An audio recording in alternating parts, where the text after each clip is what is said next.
A Cold Grave is directed by Brendan Rudnicki, whom once again steps into found footage territory with a few tricks up its sleeve. After Kaylee disappears in the forest while trailing with some friends and all rescue efforts fail, her brother Roger starts a one-man journey into the woods to find her, but an ancient evil force will haunt him every step of the way.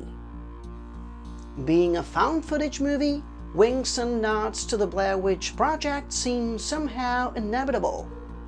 But still, A Cold Grave manages to get away with doing things its own way most of the time.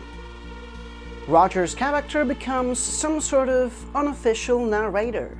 He's the one in charge of briefing the audience and sharing key information about Kaylee's disappearance. In order to do so, he breaks the fourth wall constantly. This kind of approach separates the narrative from the most common found footage elements. Pretty much every scene presents key information that help unraveling the mystery. Roger gets to relive each step of Kaylee's unfortunate trip, and stakes get higher as he gets closer to the truth. Speaking about setting itself apart from the usual genre tropes, in a way, A Cold Grave becomes a story about a brother looking for closure after his sister goes missing. I mean, even though he does everything in his power to find her, this journey also allows him to start the grieving process.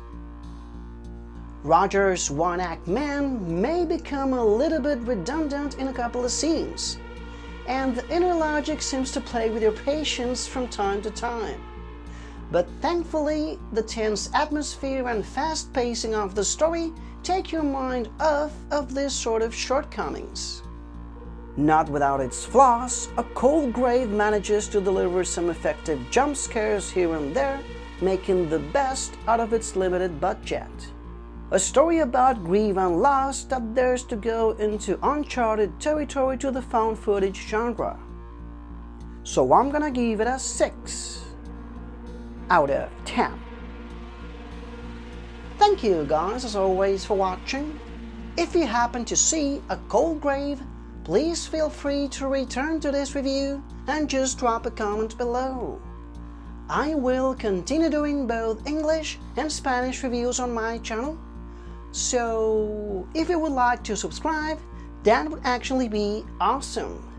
And hopefully, I'll see you next time.